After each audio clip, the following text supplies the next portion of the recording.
Here's the completely horrible part of this. Here's a point that so many people miss. They see numbers thrown out there. They see percentages. At first they saw mortality rates like 4.7. That was a lie from the beginning. This is not controversial. All of the experts have backtracked and said, oh, it's way more prevalent. It's way more all over the place. Way more people have had it, which means the mortality rate is way lower. Initially, they were just measuring the number of people who were sick enough to go get tested, and then the percentage of those who died. And they were talking about that as if it's a mortality rate. And some of us immediately said, well, what about all the people who didn't bother to get tested? Like who had it, but didn't go into the hospital to get tested. Sure enough, the studies in New York, the studies in California, this is all over the mainstream news, studies in prisons, studies on Navy ships, more and more it's springing up all over the place that they find, oh, this is already way more widespread than we thought. Way more people have already had it, and a lot of them never had symptoms or had minimal symptoms, never bothered to get tested, which means the mortality rate is tiny compared to the initial reports.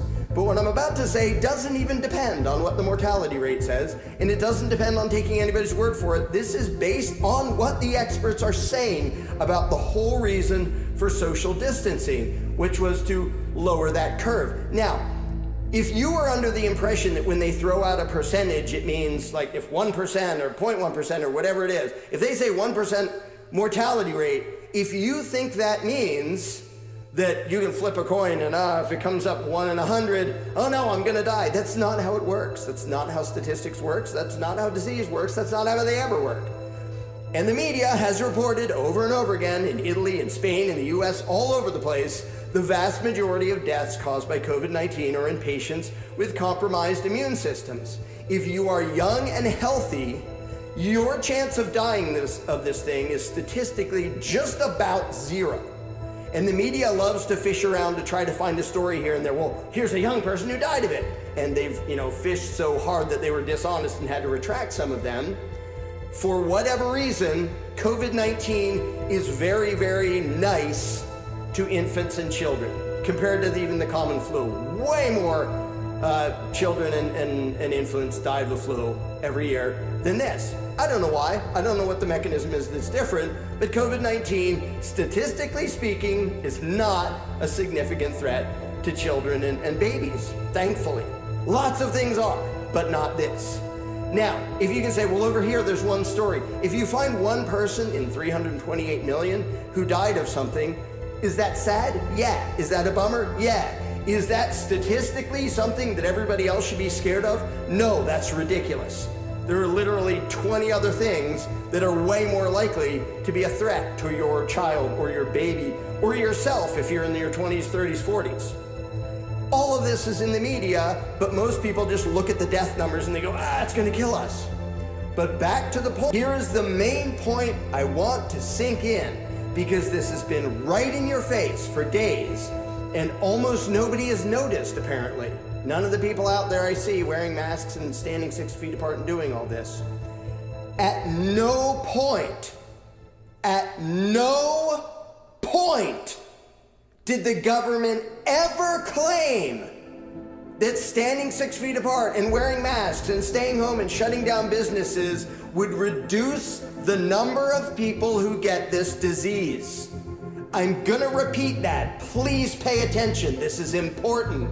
At no point did they claim that any of those measures would actually reduce the number of people who get this disease.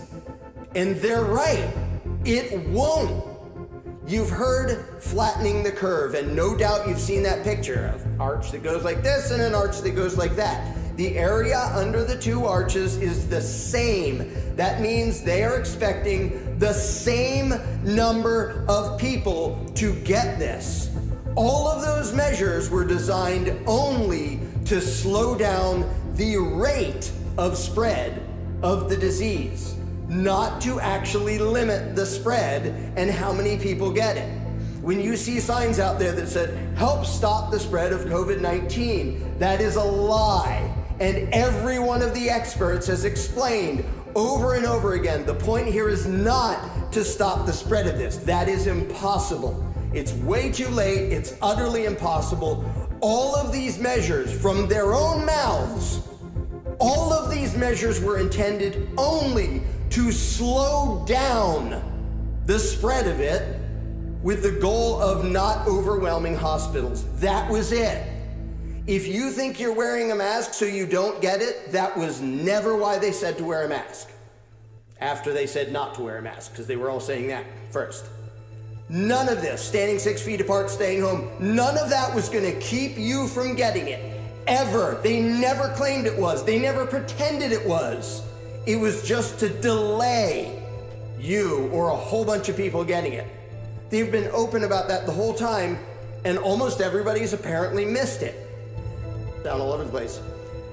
What I just described, all the things happening in the US, well, some of them, there's more than that, negative ramifications of these ridiculous solutions, the US is going to get the easy brunt of it. The rest of the world, the mainstream media is already reporting this. The rest of the world is going to see millions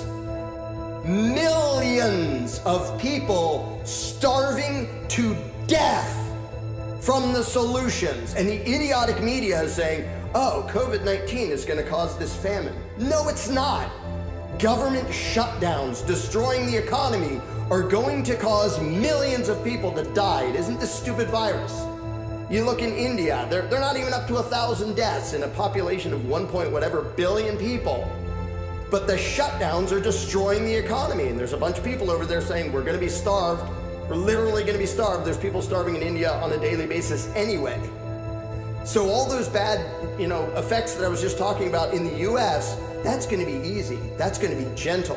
Yeah, tens of thousands of people are going to die from these solutions in the US. It's going to be way worse than that in the rest of the world.